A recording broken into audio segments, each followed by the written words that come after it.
Hello students, मैं हूं अभिषेक खंडेलवाल और स्वागत करता हूं आपका ग्रास रूट एजुकेशन चैनल पे। दोस्तों, आज हम लोग स्टार्ट करने जा रहे हैं चैप्टर 3 जो कि है आपका मनी एंड क्रेडिट। इस पूरे चैप्टर को हम लोग बहुत ही अच्छे तरीके से यहाँ कवर करने वाले। हम लोगों को इस चैप्टर के अंदर पढ़ना पड़ेगा कौन कौन से क्वेश्चंस रहेंगे, ठीक है, किस तरीके से हम लोग इन सारे क्वेश्चंस को कवर करेंगे। ये सारे क्वेश्चंस का आंसर आप लोगों को यहाँ मिलने वाला है। तो दोस्तों, अगर अभी तक आप लोगों ने चैनल को सब्सक्राइब नहीं किया है तो सबसे पहले चैनल को सब्सक्राइब कर ले और बेल आइकन को प्रेस कर दे ताकि जैसे ही वीडियो अपलोड हो आप लोगों के पास नोटिफिकेशन आ जाए। दोस्तों, अब हम लोग देखते हैं कि इस चैप्टर के अंदर क्या क्या पढ़ना है। वो सारे टॉपिक मैंने यहाँ लिख रखे हैं, इंक्लूड किए हैं, ताकि ये पता रहे कि आप लोगों को इस चैप्टर के अंदर क्या पढ़ना है। हमेशा कोई भी जो चैप्टर होता है उसको पढ़ने की जो बेसिक चीज़ें होती है वो यही होती है, या जो तरीका होता है वो यही होता है कि सबसे पहले आप ये देखो कि उस चैप्टर में आपको पढ़ना क्या है।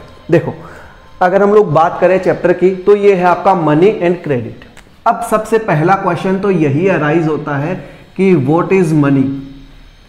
क्यों? दो पार्ट हो गए इस चैप्टर के, एक है मनी का और दूसरा है क्रेडिट का। सबसे पहली चीज ये कि व्हाट इज मनी। दोस्तों, अगर मनी की बात करूं तो अगर एक सिंपल से शब्दों में कहूं कि money as a medium of exchange, या मनी एक कमोडिटी है जिसको एक्सचेंज के रूप में काम में लिया जाता है, या मनी एक कमोडिटी है जिसको जनरली एक्सेप्ट किया जाता है। ये बहुत सारे डेफिनेशंस है जिनके द्वारा हम लोग मनी को समझ सकते हैं, ठीक है।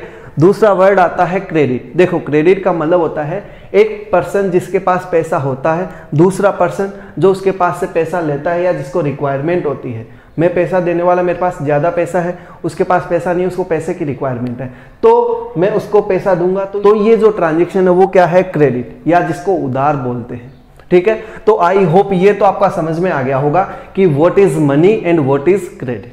अब इस चैप्टर के अंदर क्या क्या पढ़ना है वो सारी चीजें हम लोग यहाँ देखने वाले हैं। देखो, सबसे पहला आपका, अगर जैसे ही आप फर्स्ट पेज ओपन करते हो तो सबसे पहले दे रखा है नोट्स फॉर द टीचर्स, कि टीचर्स के लिए नोट्स दे रखा है। अब उसके अंदर क्या डिस्कशन किया गया है वो सारी चीजें मैं यहाँ आप लोगों को बता रहा हूँ। उसके अंदर ये बता रखा है कि सबसे पहले बच्चों को ये पता होना चाहिए कि मनी क्या होती है। जो टॉपिक है बहुत इंटरेस्टिंग टॉपिक है बच्चों।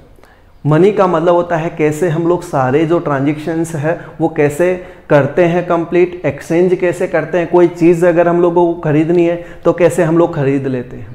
फिर उसके बाद मनी है, उसका ओरिजिन कहाँ से स्टार्ट हुआ, कैसे मनी का डेवलपमेंट हुआ, वो सारी चीज़ें आप लोगों को पता होनी चाहिए, ठीक है। इसके बाद ये बता रखा है कि जैसे अभी अगर आप लोगों ने लास्ट यहाँ, क्योंकि मॉडर्न सिस्टम के बारे में बात हो रही है, करेंसी जिसको मॉडर्न करेंसी बोल रहे हैं, तो 2016 के अंदर सभी को पता है कि जो 500 और जो 1000 के नोट है वो बंद हो गए, ठीक है, और नए नोट सर्कुलेशन में आ गए। तो जो पुरानी करेंसी है वो इनवैलिड हो गई, तो इसको डीमोनेटाइजेशन बोला गया है। अब डीमोनेटाइजेशन का क्या इफेक्ट पड़ा इकोनॉमी के ऊपर, ये सारी चीजें आप लोगों को एक आइडिया होनी चाहिए। तो ये सारी चीजें आपको कौन बताएगा? एक टीचर। तो ये काम टीचर का है, ये पढ़ने का काम, कि टीचर्स के लिए ये इंफॉर्मेशन दे रखी है। तो डीमोनेटाइजेशन के बारे में दे रखी है। फिर इसके अलावा और बहुत सारी चीज़ें दे रखी है कि हम लोग इस चैप्टर के अंदर जो फंक्शंस हैं मनी के वो पढ़ने वाले हैं। तो इस तरीके से ये सारी चीज़ें यहाँ दे रखी है जो कि notes for the teachers. I hope ये आपको समझ में आ गया होगा। और ये काम सिर्फ टीचर्स का है, आप लोगों को बस ये बता दें कि ये बेसिक इन्फॉर्मेशन है। फिर है सोर्स फॉर इन्फॉर्मेशन। इस चैप्टर के अंदर जितने भी डेटा या ट्रेंड इंक्लूड किए गए हैं वो कहाँ से लिए गए हैं, उनका सोर्स क्या है। तो यहाँ सोर्स वो बता रखा है कि जैसे NSSO है वहाँ से डेटा कलेक्ट किया गया है, या बहुत सारी जो ग्रामीण बैंक है उनकी वेबसाइट है वहाँ से कलेक्ट किया गया है, RBI है RBI की वेबसाइट से कलेक्ट किया गया है, नाबार्ड है नाबार्ड की वेबसाइट से कलेक्ट किया गया है। तो इस तरीके से ये सारे क्या है हमारे सोर्स फॉर इंफॉर्मेशन।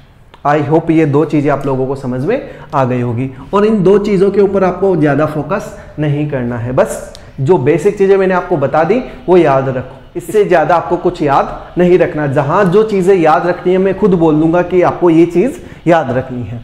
फिर इसके बाद दे रखा है money as a medium of exchange, और मैंने अभी आपको क्या बोला कि यहाँ हम लोग फंक्शंस ऑफ मनी पढ़ने वाले। मनी का मतलब मैंने आप लोगों को पहले भी बताया है, money as a medium of exchange. मनी के द्वारा जो गुड्स है और जो सर्विसेज है उनका एक्सचेंज किया जा सकता है। What is exchange? एक्सचेंज का मतलब होता है बाय एंड सेल, कि मनी के द्वारा कोई भी जो गुड्स और सर्विसेज है उनका बाई और सेल किया जा सकता है। इसको बोलते हैं money as a medium of exchange. I hope आपको ये समझ में आ गया होगा, और जब ये टॉपिक स्टार्ट करेंगे तो बहुत अच्छे तरीके से आप लोगों को ये सारी चीजें समझ में आ जाएगी। ये सिर्फ ओवरव्यू है कि आपको पता होना चाहिए कि ये टॉपिक हम लोग पढ़ने वाले हैं। फिर आता है डबल कोइंसिडेंस ऑफ फॉन्ट्स।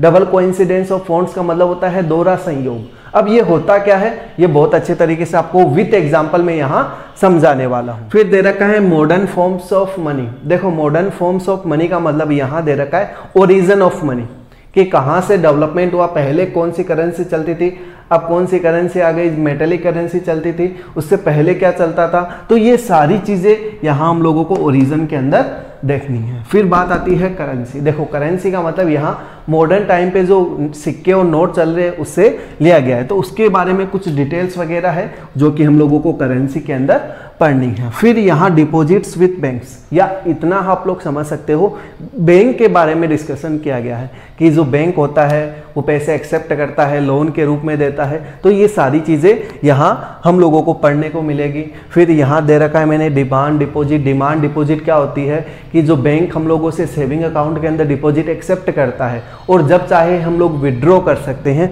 वो डिमांड डिपॉजिट होती है। तो ये होती क्या है, बहुत अच्छे तरीके से हम लोग एक एक टॉपिक को कवर करने वाले हैं। फिर बात आती है चेक पेमेंट्स, कि चेक के द्वारा हम लोग कैसे पेमेंट्स करते हैं, वो भी हम लोग यहाँ देखने वाले हैं। फिर बात आती है लोन एक्टिविटीज़ ऑफ बैंक, कि बैंक पैसा एक्सेप्ट करता है, फिर वो लोन के रूप में कैसे प्रोवाइड करवाता है, या जो लोन से रिलेटेड एक्टिविटीज़ है वो क्या होती है, वो हम लोग यहाँ अच्छे से समझने वाले हैं। फिर बात आती है टू डिफरेंट क्रेडिट सिचुएशन। आपको दो सिचुएशन दे रखी है, उन दो सिचुएशन से आप लोगों को क्रेडिट का मतलब समझाने की कोशिश की गई है। वो डिफरेंट सिचुएशन क्या है या दो सिचुएशन क्या है, वो हम लोग यहाँ अच्छे से कवर करने वाले हैं। फिर terms of credit, what is credit, इसका मतलब हम लोग समझने वाले हैं। वैसे तो मैंने बता दिया है कि उधार होता है, अब वो होता क्या है वो चीज़ें और अच्छे से समझेंगे। फिर बात आती है कोलेट्रल, या जिसको सिक्योरिटी, कि जब भी ये लोन लेते हो तो लोन लेने के लिए आपको बदले में गिरवी कुछ रखना पड़ता है, तो उसको कोलेट्रल या सिक्योरिटी कहा जाता है। फिर आती है वेराइटी ऑफ क्रेडिट अरेंजमेंट। बहुत सारे तरीके होते हैं जिनके द्वारा क्रेडिट्स का अरेंजमेंट किया जाता है, वो कौन कौन से है वो हम लोग देखने वाले हैं। इसके अलावा लोन्स फ्रॉम कोऑपरेटिव्स, भाई जो कोऑपरेटिव सोसाइटीज़ होती है वो भी लोन वगैरह प्रोवाइड करवाती है, तो कैसे लोन प्रोवाइड करवाती है, होती क्या है, वो सारी चीज़ें डिटेल के अंदर पढ़ने वाले हैं। फिर बात आती है formal sector credit in India, कि जो फॉर्मल सेक्टर है इंडिया के अंदर वो भी क्रेडिट प्रोवाइड करवाता है, ठीक है, वो क्या होता है वो हम लोग समझने वाले हैं। फिर फॉर्मल और जो इनफॉर्मल है वो क्रेडिट कैसे प्रोवाइड करवाते हैं, किस बेस पे प्रोवाइड करवाते हैं, वो सारी चीज़ें हम लोग यहाँ समझने वाले हैं। फिर बात आती है एसएचजी ग्रुप या self help groups for the poor, तो इनके लिए पैसों का अरेंजमेंट कैसे होता है या सेल्फ हेल्प ग्रुप्स क्या होते हैं, ये सारी चीज़ें हम लोगों को यहाँ समझने हैं, ठीक है। तो दोस्तों ये सारे जो टॉपिक है वो हम लोगों को इस चैप्टर के अंदर पढ़ने हैं। इसके अलावा मैंने यहाँ एक चीज़ और बना रखी है, वो क्या है वो समझना, कि जैसे मान लो ये बैंक है, ठीक है, बैंक के अंदर जो डिपॉजिटर्स है वो पैसा डिपॉजिट करते हैं, पीपुल मेक डिपॉजिट्स, और बदले में वो क्या करते हैं पैसा विड्रॉल करते हैं ब्याज के सहित। भाई पैसा जमा करवाया तो मिलता क्या है ब्याज, तो ब्याज के सहित वो पैसा निकलवा लेते हैं, तो ये प्रोसेस बता रखी है। फिर ये जो बैंक है वहाँ से जो बोरोवर्स है वो पैसा लोन के रूप में देते हैं और ब्याज सहित पैसा उनको रिटर्न कर देते हैं, तो ये एक प्रोसेस है। अब ये सारी चीज़ें है क्या, बहुत अच्छे तरीके से दोस्तों यहाँ कवर करने वाले हैं हर एक टॉपिक को, जिससे आपका जो भी मीनिंग है वो क्लियर हो जाए। होप दोस्तों आपको ये समझ में आ गया होगा कि इस चैप्टर के अंदर हम लोगों को कौन कौन से टॉपिक पढ़ने हैं। तो दोस्तों अगर आप लोगों को ये समझ में आ गया हो तो मेरे को कमेंट करके जरूर बता देना, और दोस्तों कौन सा चैप्टर आपको पढ़ना है ये भी आप हमें कमेंट के माध्यम से बता सकते हैं। तो चलो दोस्तों स्टार्ट करते हैं हमारा जो चैप्टर है मनी एंड क्रेडिट। दोस्तों अब यहाँ हम लोग फंक्शंस ऑफ मनी की बात करने वाले हैं, कि जो मनी है वो उसके क्या क्या फंक्शन होते हैं। तो यहाँ सबसे पहले आपको दे रखा है कि जो मनी है as a medium of exchange, money as a medium, यहाँ देखो फोकस करना, मीडियम ऑफ एक्सचेंज। एक्सचेंज का मतलब क्या होता है, बाई एंड सेल, और मीडियम मतलब माध्यम। तो खरीदने और बेचने का जो माध्यम होता है वो क्या होती है? मनी। इसीलिए इसका जो फंक्शन है वो क्या है कि money as a medium of exchange. I hope ये जो लाइन है वो 50% आप लोगों की क्लियर हो गई होगी। अब और अच्छे तरीके से हम लोग इसको क्लियर करते हैं। मैंने यहाँ लिखा है ए पर्सन होल्डिंग मनी, एक पर्सन जिसके पास मनी है, can easily exchange it for any commodity, वो इजिली क्या कर सकता है, कोई भी कमोडिटी या सर्विस जो वह परचेज करना चाहता है, खरीदना चाहता है, वो थ्रू मनी वह इजिली एक्सचेंज कर सकता है। यही तो लिखा है, a person holding money can easily exchange it for any commodity और सर्विस ही और सी माइट वांट।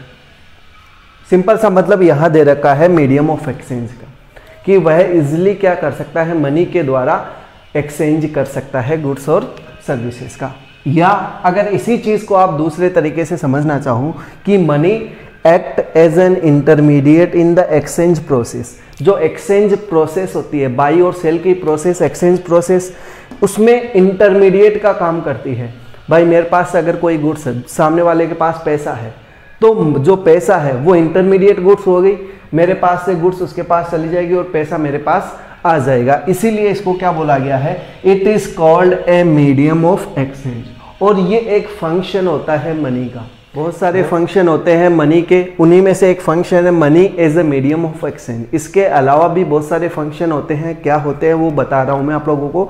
जितना सिलेबस के अंदर है उतना मैं आप लोगों को समझा रहा हूं और बहुत अच्छे तरीके से ये सारी चीजें आप लोगों को समझ में आने वाली है। देखो यार दोस्तों, ने समझ लिया कि मनी एक मीडियम का काम करती है, लेकिन अगर दूसरे फंक्शंस के ऊपर जाए तो याद रख, क्रेडिट सिस्टम होता है, उधार का सिस्टम, उसका जो बेस होता है वो क्या होती है, मनी। थ्रू मनी हम लोग क्या कर सकते हैं, क्रेडिट कैलकुलेट कर सकते हैं। हम लोग इंटरेस्ट वगैरह की बात करते हैं तो ये इंटरेस्ट वगैरह किस आधार पे कैलकुलेट होता है, मनी के आधार पे कैलकुलेट होता है। इसके अलावा जो मनी की वैल्यू है उसको हम लोग स्टोर करके रख सकते हैं। बिल्डिंग के रूप में मैंने गाड़ी खरीद ली, ज्वेलरी खरीद ली, तो जो मनी है उसकी जो वैल्यू है उसको स्टोर कर सकते हैं। ठीक है, तो ये सारे क्या कहलाते हैं, फंक्शंस ऑफ मनी। लेकिन हमारा जो सिलेबस है उसमें यही हम लोगों को दे रखा है, money as a medium of exchange. और आई होप आपको ये और ये इसके द्वारा अच्छे से समझ में आ गया होगा। अब सिचुएशन क्या है कि अगर मान लो जो मनी है वो सिस्टम के अंदर नहीं होती तो, ठीक है। अब दूसरा पॉइंट आता है डबल कोइंसिडेंस ऑफ बॉन्ड्स। अब ये डबल कोइंसिडेंस ऑफ बॉन्ड्स क्या होती है, इस चीज को अच्छे से समझना। मैंने क्या बोला अभी कि अगर मान लो सिस्टम के अंदर पैसा नहीं होता, ये वाली जो चीज है डबल कोइंसिडेंस ऑफ बॉन्ड्स, इसको हम लोग एक एग्जांपल के थ्रू समझने वाले हैं। देखो एग्जांपल को अच्छे से पढ़ना और अच्छे से समझना।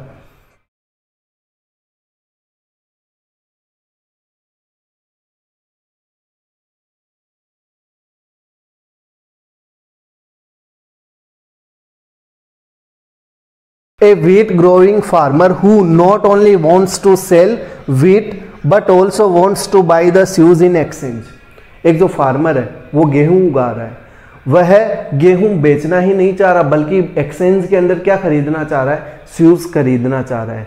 तो अगर वह शूज खरीदना चाह रहा है तो बदले में क्या देगा, उस सामने वाले को गेहूं देगा।